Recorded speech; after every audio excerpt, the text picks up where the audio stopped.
బాధపడాలో అర్థం కాని పరిస్థితిలో ఉంది. నిజంగా ప్రభుత్వము చట్టాలు చేసి పైరసీని అరికట్టడానికి చాలా తీవ్రమైన కృషి చేస్తున్న నేపథ్యంలో చిత్ర పరిశ్రమ నుంచి కూడా, ఫిల్మ్ ఛాంబర్ నుంచి కూడా యాంటీ వీడియో పైరసీ సెల్ అనేది ఒకటి స్టార్ట్ చేశారు.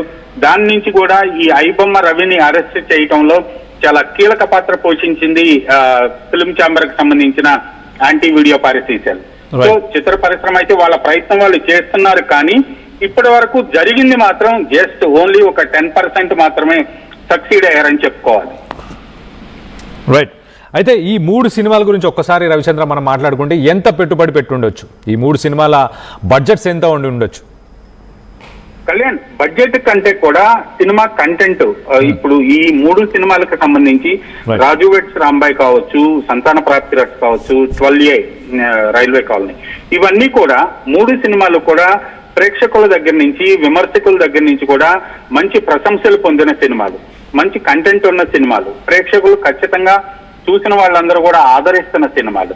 సో అప్పటికి కూడా రాజు వెడ్స్ రాంబాయ్ వాళ్ళు సింగిల్ స్క్రీన్స్ లో 99 రూపీస్ పెట్టారు, మల్టీప్లెక్స్ కి వచ్చేటప్పటికి 105 రూపీస్ పెట్టారు. టికెట్ ధరలు చాలా సరళమైన రేటుకే అందేలాగా, ప్రేక్షకులకి వచ్చేలాగా వాళ్ళు నిర్ణయం తీసుకోవడం జరిగింది.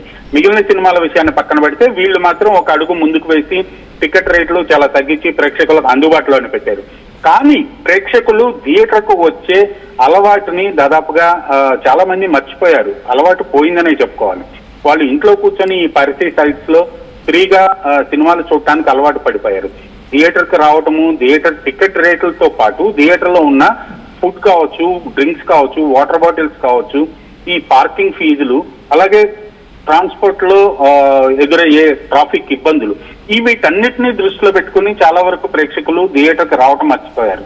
థియేటర్ కు వచ్చే ప్రేక్షకుల సంఖ్య దాదాపుగా తగ్గిపోయిందని చెప్పుకోవాలి. మరలా ఇప్పుడిప్పుడే కొంతవరకు ప్రేక్షకులు థియేటర్ కు వస్తున్నారు అనుకుంటున్న ఈ తరుణంలో ఇలా కొత్త సినిమాలు, మంచి సినిమాలన్నీ కూడా పైరసీకి గురి కావటం అనేది దురదృష్టకరం. చిత్ర పరిశ్రమ అయితే ఈ పైరసీని అరికట్టడానికి విపరీతమైన ప్రయత్నాలు అయితే చేస్తూనే ఉంది. కళ్యాణ్.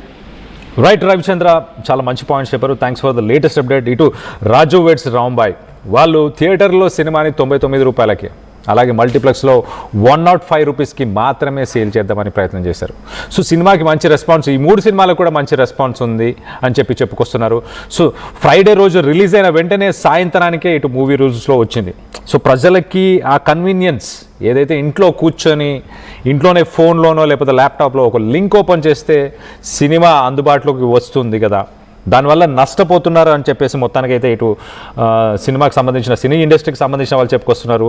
ఇటు ఆర్టీవీ ఒక సర్వేని కూడా పెట్టింది. మూవీ రూల్స్ని కూడా క్లోజ్ చేయాల్సిందేనా అని చెప్పేసి క్వశ్చన్ మార్క్ పెడితే దానికి 17% ఎస్ అంటున్నారు, 17% పాజిటివ్గా ఉన్నారు, సినిమా ఇండస్ట్రీని సపోర్ట్ చేస్తున్నారు, సినిమాలని ఆదరించాలని చెప్పేసి కోరుతున్నారు. కానీ 83% నో అని చెప్తున్నారు. 83% ప్రజలు మాత్రం మూవీ రూల్స్ని క్లోజ్ చేయకూడదు, మాకు యాక్సెస్ ఉండాలి అని చెప్తున్నారు. ఎందుకు మీకు మూవీ రూల్స్ని, ఇలాంటి ఒక పైరసీకి సంబంధించిన వెబ్సైట్ని ఎందుకు క్లోజ్ చేయకూడదు అన్న దానిపై మీ అభిప్రాయాలు ఏంటనేది కింద కామెంట్ రూపంలో తెలియపరచండి. నేను వాటన్నిటిని కూడా చదివి వినిపించే ప్రయత్నం చేస్తా. మీరు ఎందుకు వద్దంటున్నారు అన్నది కూడా ఆలోచిద్దాం. అలాగే ఎట్ ద సేమ్ టైం 3 సినిమాలు ఫ్రైడే రోజు, వీకెండ్ రోజు, అంటే సినిమాని వీకెండ్ రిలీజ్ చేస్తే మంచి ఓపెనింగ్స్ వస్తాయి, మంచి కలెక్షన్స్ వస్తాయి అని ఆశ పెట్టుకుంటారు. ఇటు డైరెక్టర్ కావచ్చు, సినిమా మంచి సక్సెస్ అవ్వాలని హీరో కోరుకుంటాడు. సో వీళ్ళందరూ కూడా ఇవన్నీ చెప్పుకోవాలంటే భారీ బడ్జెట్లతో తీసిన సినిమాలు ఏం కావు, ఒక చెప్పుకోదగ్గ బడ్జెట్స్లోనే తీసిన సినిమాలు. ఇలాంటి సినిమాలు కూడా ప్రస్తుతానికి అయిన వెంటనే, అంటే ఇంకా పైరసీకి సంబంధించిన నెట్వర్క్ అలానే ఉందా? ఐబొమ్మ రవి గతంలో కూడా ఇటు పోలీసులని, ప్రొడ్యూసర్స్ని ఉద్దేశించి ఆయన చెప్పాడు, చాలా పెద్ద నెట్వర్క్ ఉంది, ఆల్ ఓవర్ ద వరల్డ్ ఉంది, ఆల్ ఓవర్ ఇండియా ఉంది, నాకు పెద్ద నెట్వర్క్ ఉంది, ఆ నెట్వర్క్తోనే ఇదంతా సాధ్యం, ఆ నెట్వర్క్ని మీరు ఛేదించలేరు, మీరు ఆ నెట్వర్క్ని మీరు ఏం చేయలేరు అని చెప్పేసి ఐబొమ్మ రవి అంతకుముందు చెప్పేవాడు. నిజంగా అలాంటి నెట్వర్క్ ఉన్నట్టే చాలా క్లియర్గా అర్థమవుతుంది. క్యామ్ ప్రింట్స్ అంటే థియేటర్లో ఎవరో కెమెరాస్ని తీసుకెళ్ళి పెట్టి మరీ సినిమాని షూట్ చేశారు.